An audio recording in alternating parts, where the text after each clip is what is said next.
നമസ്കാരം.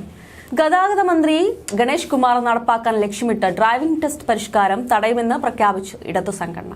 ഇക്കാര്യത്തിൽ സെക്രട്ടേറിയറ്റ് ധർണ ഉൾപ്പെടെയുള്ള സമരപരിപാടികൾ നടത്തിയ all Kerala driving school workers union അറ്റകൈ പ്രയോഗത്തിന് തയ്യാറെടുക്കുകയാണ്.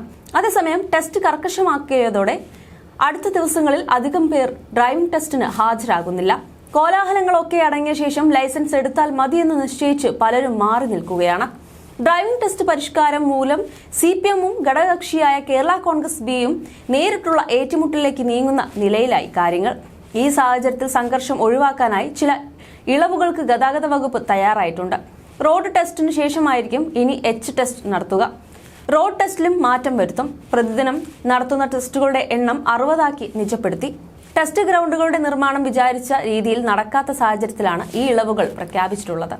പഴയ രീതിയിലുള്ള ഡ്രൈവിംഗ് ടെസ്റ്റിൽ ഒട്ടേറെ അപാകതകൾ ഉണ്ടായിരുന്നുവെന്നും വ്യാപകമായി ക്രമക്കേടുകൾ നടന്നുവെന്നും തെളിയിക്കുന്ന വിവരങ്ങളും പുറത്തുവരുന്നുണ്ട്. പ്രതിദിനം 125 പേരെ വരെ ഡ്രൈവിംഗ് ടെസ്റ്റിൽ വിജയിപ്പിച്ചിരുന്ന ചില വെഹിക്കിൾ ഇൻസ്പെക്ടർമാർക്ക് ഗതാഗത വകുപ്പ് വീണ്ടും നടത്തിയ പരീക്ഷണ ടെസ്റ്റ് നടത്തിയപ്പോൾ അത് ആവർത്തിക്കാനായില്ല. ഉന്നത ഉദ്യോഗസ്ഥരുടെ സാന്നിധ്യത്തിൽ നടത്തിയ 98 പേരുടെ സൂപ്പർ ടെസ്റ്റിൽ കേവലം 15 പേരാണ് വിജയിച്ചത്. 2 മിനിറ്റ് കൊണ്ട് അലസമായി ടെസ്റ്റ് നടത്തി പാസാക്കി വിട്ടിരുന്നുവെന്നതിന് ഇതിൽ പരം തെളിവ് വേണ്ട. 2 മിനിറ്റ് കൊണ്ട് ടെസ്റ്റ് നടത്തി ആളുകളെ പാസാക്കി വിടുന്നത് എങ്ങനെയെന്ന് കാണിക്കാനായിരുന്നു ഇൻസ്പെക്ടർമാർക്ക് നൽകിയ നിർദ്ദേശം. ഈ ടെസ്റ്റിൽ കുറഞ്ഞത് 10 മിനിറ്റ് ഒരു ടെസ്റ്റിന് വേണ്ടി വന്നു.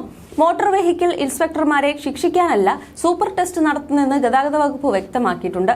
ഡ്രൈവിംഗ് പോലുള്ള സുപ്രധാനമായ ഒരു ജോലിയിൽ കണിശത ഉറപ്പുവരുത്തുകയും റോഡ് അപകടങ്ങൾ കുറയ്ക്കുകയുമാണ് ഇതിന്റെ ആത്യന്തിക ലക്ഷ്യമെന്ന് അധികൃതർ വിശദീകരിക്കുന്നു.